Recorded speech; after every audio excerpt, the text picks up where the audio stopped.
तड़पता ही रहा था प्यार पाने के लिए।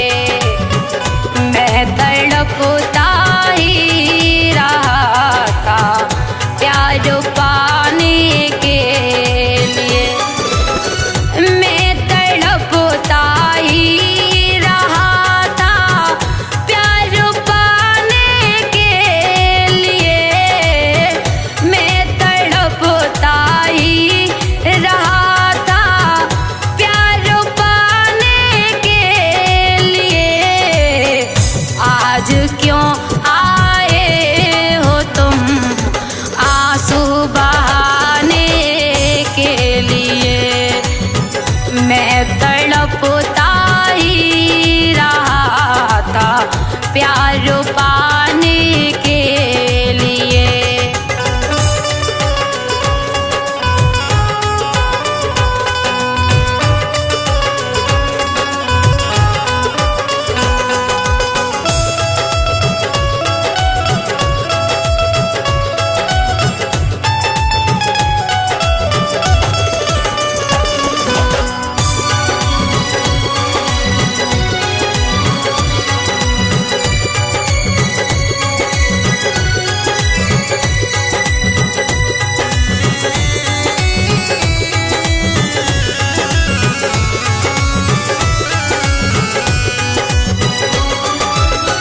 मैं तरसता ही रहा था रात दिन तेरी यादों में।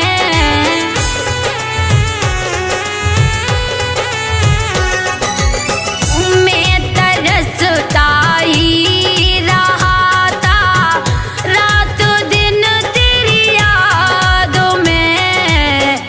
आज आए हो मुझे, आज आए हो मुझे चेहरा दिखाने के लिए।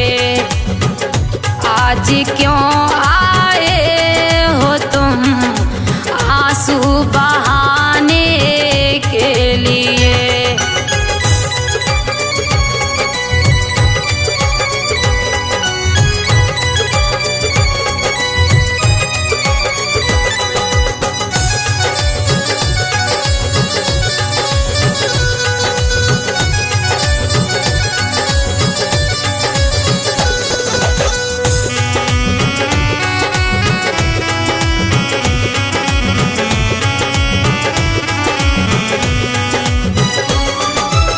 ना किया एतबार तूने उस समय मेरे प्यार पे।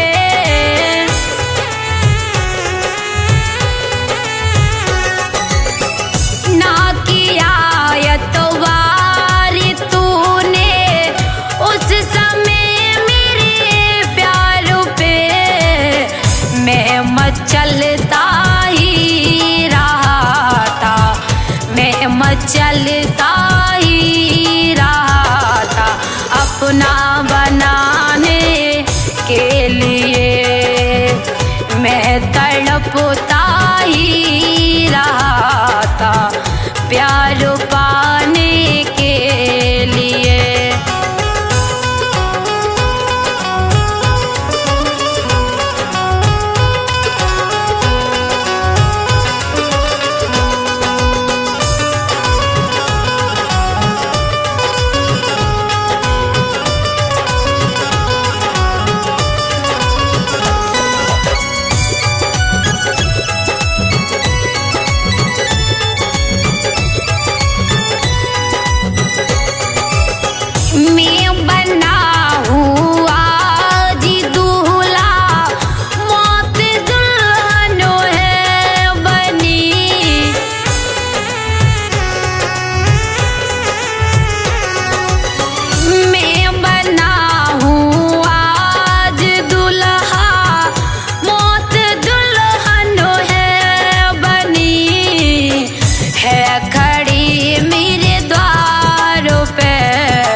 आज क्यों आए हो तुम आंसू बहाने के लिए।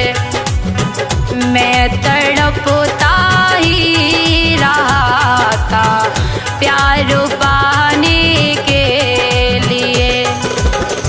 मैं तड़पता ही रहा था प्यार पाने के लिए। मैं तड़पता ही रहा था प्यार पाने के लिए। आज क्यों आए हो तुम आंसू बहाने के लिए। मैं तड़पता ही रहा था प्यार